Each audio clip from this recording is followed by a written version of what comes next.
आई है, ये already CGL की जॉब कर रहे थे, उसी के साथ इन्होंने ये 10 रैंक लाए हैं और अपने जो बेसिक्स हैं उनको क्लियर रखें और जो आप गोल डिसाइड करें अपने लिए उस पर आप स्टिक करें तो आप अच्छा रैंक अच्छा लेके आ सकते हैं। और मुझे उम्मीद नहीं थी कि इतनी अच्छी रैंक आ जाएगी, लेकिन आई है तो वही है, हार्ड वर्क का नतीजा है। और आपको आपके लिए कैसा रहा? जैसे कि आप अभी घर में रहते हो फैमिली के साथ, जैसे हम आए अभी, तो क्या लगता है कि तैयारी जो है वो घर पे रहकर की जा सकती है? नॉर्मली लोग बोलते हैं घर में ऐसा इन्वायरमेंट नहीं मिलता है, हमें दिल्ली में जाके पढ़ना है। Hello everyone, welcome to student. So अभी हमारे साथ हैं चेतन कुमार, जिनका रैंक 10 के साथ एसएससी सीजीएल 2022 में सिलेक्शन हुआ है। इसके अलावा इनका 2 बार और एसएससी सीजीएल में सिलेक्शन हो गया। जो ये 10 रैंक इस बार आई है, ये ऑलरेडी सीजीएल की जॉब कर रहे थे, उसी के साथ इन्होंने ये 10 रैंक लाए हैं और इन्होंने ओवरऑल जो अपनी प्रिपरेशन है वो सेल्फ स्टडी से की है। सो जानने को काफ़ी इंटरेस्टिंग होगा कि जॉब के साथ भी किस तरीके से इतनी अच्छी रैंक लाई जा सकती है। सो आज हम इनसे डिस्कस करेंगे इनकी स्ट्रेटजी, क्या बुक लिस्ट फॉलो करी, ओवरऑल इनके रिसोर्सेज के बारे में जानेंगे। सो अभी तक आपने चैनल को सब्सक्राइब नहीं किया तो चैनल को सब्सक्राइब कर लीजिए, इस वीडियो को लाइक करें। ओके, सो सबसे पहले आप अपना नाम और एजुकेशन बैकग्राउंड बताइए। मेरा नाम चेतन कुमार है और मेरा एजुकेशन बैकग्राउंड, मैं बीटेक मैकेनिकल इंजीनियरिंग से हूँ और 11th एंड 12th क्लास मैंने सीबीएसई बोर्ड से किया है, इंग्लिश मीडियम से। ओके, सो जो ये सीजीएल वगैरह की प्रिपरेशन है कब से स्टार्ट करी थी आपने? मैंने सीजीएल की प्रिपरेशन 2020 में स्टार्ट करी थी, जब मेरा मतलब बीटेक कंप्लीट हो गया था और उस दौरान मैंने बैंकिंग का भी ट्राई किया था और हुआ भी था मेरा एक बार, लेकिन मैंने ज्वाइन नहीं किया उसको। और उसके बाद फिर मैंने सीजीएल की तरफ रुख किया और तभी से स्टार्ट किया था 2020 में। ओके, सो जब आपने सीजीएल की तैयारी करना आपने बताया स्टार्ट किया, सो कैसे आपने मोटिवेशन कैसे आया था कि सीजीएल करना है, जैसे अभी आप यूपीएससी का भी करने लगे हैं? हाँ जी, तो मैंने मोटिवेशन तो यही था कि यूट्यूब पे मैं देखता था कि इंस्पेक्टर पोस्ट और एएसओ, इनसे मतलब एक स्टेबल लाइफस्टाइल मिलता है और बढ़िया मतलब हमारी ज़िंदगी आगे की चल सकती है जी। तो इसलिए मैंने इसको चूज़ किया।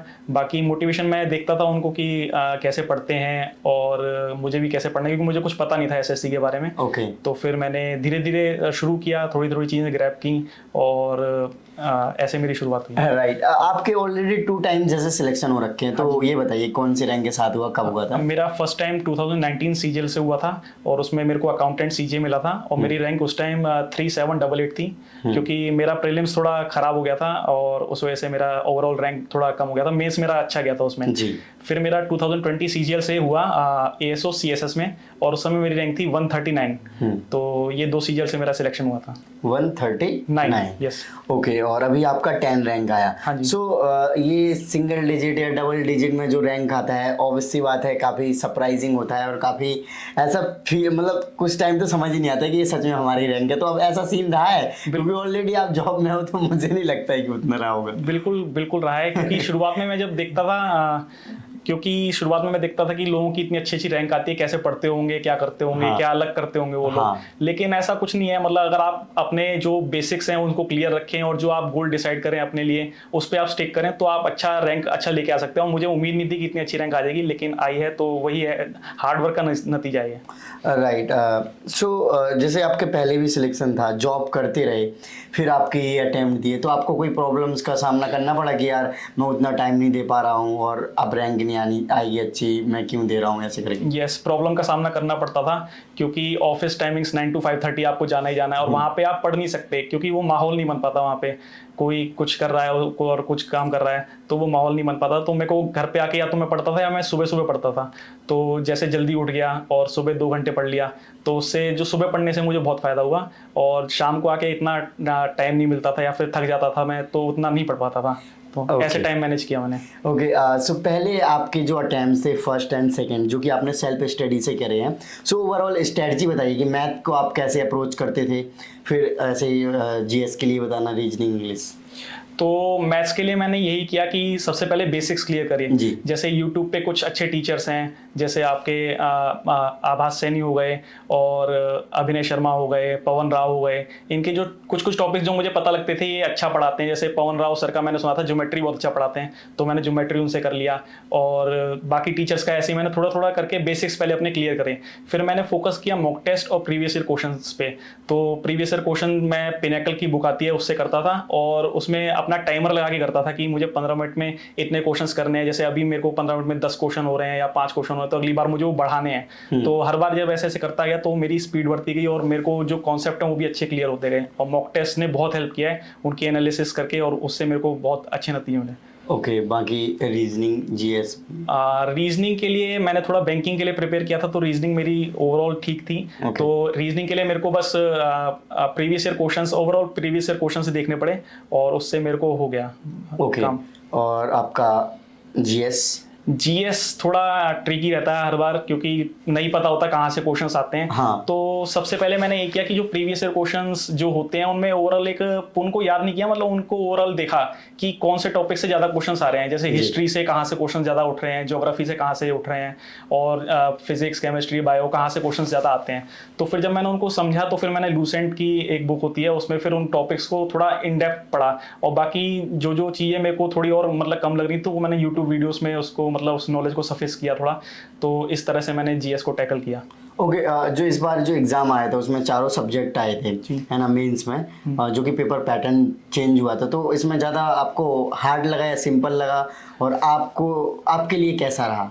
मेरे लिए थोड़ा फर्स्ट टाइम ही था, क्योंकि सबके लिए था वो तो, और थोड़ा हार्ड भी लगा क्योंकि मेरी मैथ स्ट्रॉन्ग है और मेरी इंग्लिश भी मतलब स्ट्रॉन्ग ही मानता हूँ मैं अपनी। तो जब नया पैटर्न आया तो उसमें मैथ्स की वेटेज थोड़ी कम हो गई, इंग्लिश की वैसे ज़्यादा हुई लेकिन मैथ्स की कम हो गई।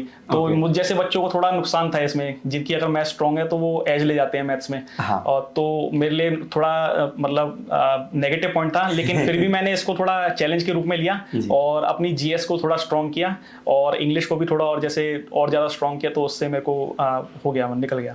ओके, अभी आपने इंग्लिश के बारे में नहीं बताया सही से, इंग्लिश के बारे में बताइए, रिसोर्सेज के बारे में बताइए, कहाँ से आपने पढ़ा, कैसे? इंग्लिश के लिए जैसे दो तरह की कंडीशंस है। मान लीजिए आप इंग्लिश मीडियम स्टूडेंट हैं, तो मैं जैसे इंग्लिश मीडियम स्टूडेंट हूँ, तो मेरे को ग्रामर वगैरह और इन सब चीज़ें, रीडिंग कॉम्प्रहेंशन, इसमें दिक्कत नहीं होती थी। तो मैंने जस्ट मॉक टेस्ट लगाए हैं इंग्लिश के, और प्लस जो ब्लैक बुक आती है उसके जो प्रीवियस ईयर क्वेश्चंस रहते हैं उसमें, तो वो मैं करता था। तो ये दो चीज़ें सफिशिएंट रहती हैं इंग्लिश में। और जो हिंदी मीडियम स्टूडेंट्स हैं उनको थोड़ा दिक्कत होती है, वो एक बार को ग्रामर कर लेंगे, रूल्स याद कर लेंगे किसी टीचर से, लेकिन रीडिंग कॉम्प्रहेंशन पार्ट में उनको दिक्कत आती है। तो वो लोग आपका न्यूज़पेपर पढ़ सकते हैं रोज़, कोई भी एक, जैसे द हिंदू हो गया, बहुत अच्छा न्यूज़पेपर है, वो पढ़ सकते हैं। और कुछ टेलीग्राम पे चैनल्स हैं, जैसे कि एक इंग्लिश माध्यम करके है, वो चैनल फॉलो कर सकते हैं। तो ऐसे मतलब वो फिर उस पार्ट को करने के बाद फिर वो मॉक टेस्ट लगाएं, और मॉक टेस्ट लगाने के बाद फिर उनको इम्प्रूवमेंट दिखेगी अपने आप में। ओके, जैसे कि आप अभी घर में रहते हो फैमिली के साथ, जैसे हम आए अभी, तो क्या लगता है कि तैयारी जो है वो घर पे रहकर की जा सकती है? नॉर्मली लोग बोलते हैं घर में ऐसा एनवायरनमेंट नहीं मिलता है, हमें दिल्ली में जाके पढ़ना है या फिर बड़े शहर में जाके पढ़ना है, उस तरीके से। नहीं, तैयारी तो बिल्कुल की जा सकती है, और फैमिली का एक सपोर्ट अगर मिल जाए अगर अपने आप को, तो फिर वो बहुत ही बूस्टर की तरह साबित होता है। और अगर आप बाहर रहेंगे तो आपको कई दिक्कतों का सामना करना पड़ सकता है, जैसे खाना वाना की बहुत दिक्कत होती है, बच्चों को बीमार भी पड़ जाते हैं, तो उससे आपको काफ़ी नुकसान हो सकता है पढ़ाई में। तो यहाँ पे क्या है, आपको खाना भी मिलेगा टाइम से और सब चीज़ मिलेंगी, और बस आपको पढ़ना है, कुछ और चीज़ों में आपको ज़्यादा ध्यान डाइवर्ट करना नहीं है, सोशल मीडिया वगैरह में, और सिर्फ पढ़ना है और कुछ नहीं करना।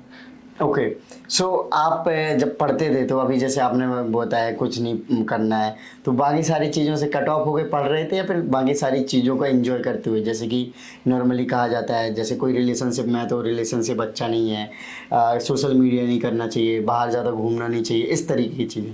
हाँ, मैं सोशल मीडिया पे सही बताऊं तो इंस्टाग्राम पे मैं अभी रिसेंटली आया हूँ। तो मैं बिल्कुल दूर रहता था, और खाली सोशल मीडिया अपने जो पढ़ाई के यूज़ हैं, जैसे टेलीग्राम के चैनल्स हो गए, कुछ चैनल्स मैंने फॉलो कर रखे थे, उनको देखने के लिए यूज़ करता था। और यूट्यूब चैनल्स जैसे कुछ मोटिवेशन कहीं से मिल रहा है और कहीं अच्छी इन्फॉर्मेशन मिल रही है, उनके लिए सोशल मीडिया को यूज़ करता था। बाकी सोशल मीडिया से मैं काफ़ी दूर ही रहता था ज़्यादातर। ओके, मैथ में क्या है कि प्रीवियस ईयर क्वेश्चंस पेपर बहुत ज़्यादा इंपॉर्टेंट होते हैं, देन प्रीलिम्स में तो और ज़्यादा इंपॉर्टेंस हो जाती है, क्योंकि 100 क्वेश्चन 60 मिनट्स में आपको करने होते हैं। और आपने लगातार तीनों बार ही प्रीलिम्स को क्लियर किया है, तो आपका तीनों बार का स्कोर क्या रहा, और स्पेशली प्रीलिम्स के लिए प्रीवियस ईयर क्वेश्चन पेपर की क्या अप्रोच रहती थी? पहला CGL 19 में मेरा प्रीलिम्स में स्कोर था 158 नॉर्मलाइज्ड, और CGL 2020 में मेरा नॉर्मलाइज स्कोर 176 था। वो इसीलिए हुआ क्योंकि प्रीलिम्स में मेरा 2019 बहुत खराब गया था, तो मैंने इसलिए उसको थोड़ा और इम्प्रूव करने के लिए बहुत ज़्यादा जोर दिया था उस पर, करंट अफेयर्स वगैरह बहुत अच्छे पढ़े थे।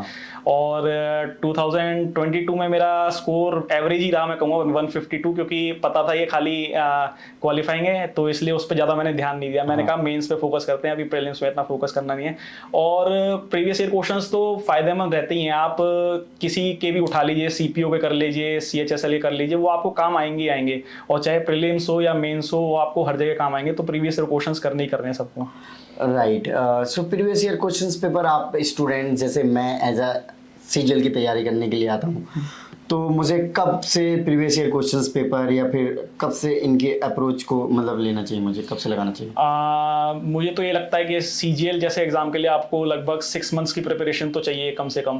तो 6 महीने से आप पहले से ही, जब नोटिफिकेशन निकलने वाला हो तो उसके लगभग 6 महीने पहले से आप तैयारी शुरू कर दें और प्रीवियस ईयर क्वेश्चंस लगाने लगे। साथ में साथ आप बेसिक्स भी अपने क्लियर करने होते हैं, क्योंकि नया स्टूडेंट है, उसे हाँ। सीखना है, तो उसको बेसिक्स भी क्लियर करने हैं, साथ साथ प्रीवियस ईयर क्वेश्चंस भी लगाने हैं, क्योंकि उसको पता लगेगा कि जो टॉपिक मैं पढ़ने जा रहा हूँ उसमें से कहाँ से क्वेश्चन पूछे जाते हैं। अगर वो प्रीवियस ईयर क्वेश्चंस पूछेगा तो जब पढ़ेगा, तो जब वो टॉपिक पढ़ेगा तो उसको पता रहेगा मुझे इस पे ज़्यादा फोकस करना है, इससे ज़्यादा क्वेश्चन आते हैं, तो उससे उसकी प्रिपरेशन और अच्छी होगी। तो इसलिए प्रीवियस ईयर क्वेश्चन बहुत इंपॉर्टेंट है। राइट। जैसे आपने बताया कि इस पोर्शन से ज़्यादा क्वेश्चंस आते हैं, तो मैथ में अगर मैं आपसे जानना चाहूँ तो मैथ में कौन से ऐसे पोर्शन है आपकी समझ में?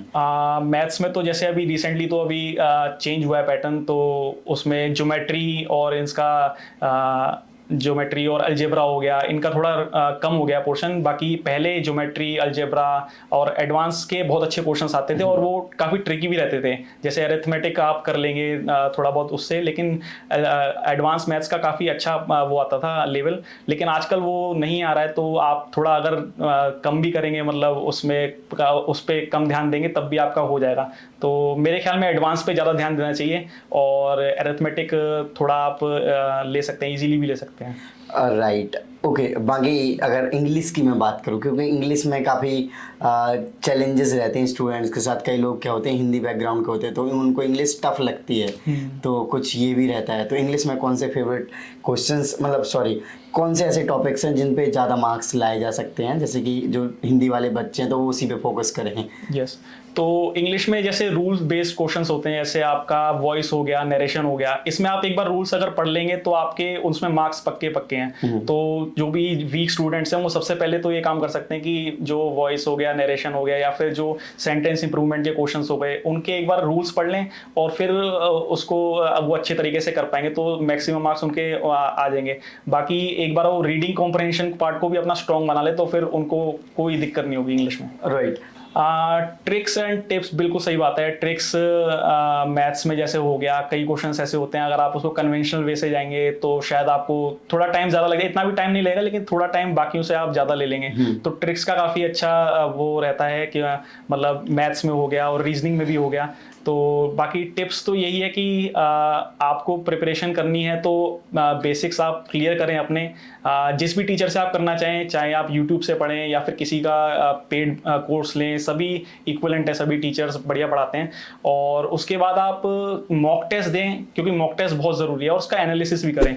मुझको जो मॉक टेस्ट देने में जितना टाइम लगता था, उससे ज़्यादा टाइम मुझे एनालिसिस करने में लग जाता था उसका। तो मोस्ट ऑफ द जो थिंग, मतलब जो लोग गलत करते हैं, वो यही करते हैं कि मॉक टेस्ट दे रहे हैं लेकिन उसका एनालिसिस नहीं कर रहे। और मेरे ख्याल में डिफरेंस यही बन जाता है एक अच्छे बच्चे में और जो थोड़ा एवरेज है, कि वो एनालिसिस सही से नहीं कर रहा है। तो एनालिसिस पार्ट पे बहुत जोर देना चाहिए और रिवाइज करना चाहिए हर टॉपिक। राइट। रिविजन बहुत जरूरी है। ओके। आपने 3 बार प्रीलिम्स क्लियर किया है, तो कितने टाइम में आप एग्जाम हॉल में जाके क्वेश्चंस पेपर को सॉल्व कर देते थे? ये वैसे तो डिपेंड करता है कैसा क्वेश्चन पेपर आ रहा है। हाँ। लेकिन हाँ, मेरे रह जाते थे, मतलब 2-4 मिनट तो बच जाते थे मतलब ओवरऑल पेपर करने में। लेकिन फिर भी कभी कभी जैसे कोई क्वेश्चन हो ही नहीं रहा है, तो फिर उस पर आप कितना भी टाइम इन्वेस्ट कर लें, वो होगा ही नहीं अगर आपको नहीं आता है। तो फिर भी मेरे पास 5-6 मिनट का टाइम रह जाता था एंड में आराम से देखने के लिए ओवरऑल क्या किया। अच्छा, जैसे 4 सब्जेक्ट होते हैं, तो चारों में सबसे पहले कौन से पोर्शन को सॉल्व करने का ट्राई करते हैं? मैं सबसे पहले करता हूँ जीके, क्योंकि जीके का एक दिमाग में बहुत ज्यादा वो रहता है कंफ्यूजन। हाँ, प्रीलिम्स में आप मतलब ये रहता है कि जीके का पेपर सेक्शन कैसा आएगा, तो सबसे पहले मैं उसे ही करता हूँ, चाहे कैसा आए, अच्छा हो बुरा हो जैसा भी हो, सबसे पहले मैं जीके करता हूँ, उसके बाद मैं इंग्लिश को लेता हूँ। तो फिर इसको करने से आपके दिमाग में हो जाता है कि हाँ आधा पार्ट मेरा हो चुका है, अब आधा पार्ट रह गया मेरा। उसके बाद फिर मैं रीजनिंग उठाता हूँ, क्योंकि मैंने देखा है मैथ्स में मैं थोड़ा टाइम ज्यादा ले जाता हूँ, तो इसलिए मैं सबसे पहले रीजनिंग करता हूँ, उसके बाद जो टाइम बचता है मेरा वो मैथ्स को डिवोट करता हूँ। ओके, सो कितने घंटे डेली आप पढ़ते थे? मैं डेली, जैसे सुबह मैंने आपको बताया, मैं कम से कम 2 घंटे तो निकालता था पढ़ने के लिए, और शाम को जैसे आके जैसे अगर ज़्यादा थका नहीं हूँ तो फिर 1 घंटा 1.5 घंटा भी हो गया, लेकिन अगर थक गया हूँ तो फिर ज़्यादा से आधा घंटा, जैसे तो कुछ रिवाइज कर लिया, वो कैब वगैरह रिवाइज कर ली, ये चीज़ कर लेता था। अच्छा, अभी आप जॉब करते हुए आपकी जो 10th रैंक आई है, इसके पहले हमने बात करी है जॉब के साथ तैयारी के बारे में, तो जो और एस्पिरेंट हैं जो अदर सेक्टर में जॉब करते हैं, कई लोग प्राइवेट भी जॉब करते हैं, फिर वो इन एग्ज़ाम्स की तैयारी करते हैं, आपके साथ तो ऐसा था कि आप एक बार ऑलरेडी इसमें सक्सेस पा चुके थे, फिर आई थिंक आपके लिए इजी है। लेकिन कुछ लोग ऐसे हैं कि जो प्राइवेट जॉब कर रहे हैं, अभी तक उन्होंने CGL या फिर कोई और गवर्नमेंट एग्जाम से निकाली, बट उसकी तैयारी कर रहे हैं उसके साथ, क्या कहना चाहेंगे? तो उनके लिए यही है कि राइट स्ट्रेटजी फॉलो करें, क्योंकि टाइम उनके लिए भी बहुत इंपॉर्टेंट है, सबके लिए इंपॉर्टेंट है। अगर आप इधर उधर भागेंगे तो फिर टाइम वेस्ट होगा, आपको ज़्यादा कुछ गेन भी नहीं होगा। तो राइट स्ट्रेटजी फॉलो करें, और जैसे यूट्यूब पे टीचर्स हैं काफ़ी सारे, उनको किसी को भी फॉलो कर लीजिए, लेकिन अच्छे से फॉलो करिए उनको, जो भी वो करा रहे हैं कंटेंट उसको करिए। और जो प्रीवियस ईयर क्वेश्चंस बार बार मैं कह रहा हूँ वो बहुत ज़्यादा इंपॉर्टेंट है SSC के लिए आज की डेट में, तो उसको ज़रूर करें पूरा, उससे उनका काफ़ी ज़्यादा हद तक उनकी जो उनकी बात बन जाएगी उससे, और रिवीजन करते रहें, वो यही है उनके लिए। Okay, so thank you so much कि आपने अपनी डिटेल में स्ट्रेटजी को शेयर किया। Thank you sir. काफ़ी स्टूडेंट्स को काफ़ी चीज़ें क्लियर हुई होंगी उनके प्रिपरेशन जर्नी में, और नॉर्मली लोग सोचते हैं पता नहीं रैंक 10 कैसे होते हैं, जैसे आप भी बात कर रहे थे, तो अभी आपको कैसा लगा? मेरे को तो बहुत खुशी हो रही थी, और घर वालों को भी बहुत खुशी हुई जब रैंक 10 देखी उन्होंने। ऑल इंडिया में इतने सारे लाखों बच्चे देते हैं, और उनमें जब रैंक 10 आए तो बहुत खुशी हुई सच में। ओके, सो फ्रेंड्स, आपने देखा कि वीडियो में ओवरऑल सारी चीज़ें हमने कवर करी हैं, और आपको लगता है कि आपकी कोई क्वेश्चंस पूछने के लिए छूट गई है तो उसके लिए भी हमें कमेंट कर सकते हैं। आई होप कि आपको वीडियो अच्छी लगी होगी, तो इस वीडियो को लाइक करें। अभी तक आपने चैनल को सब्सक्राइब नहीं किया तो चैनल को सब्सक्राइब कर लीजिए। जय हिंद।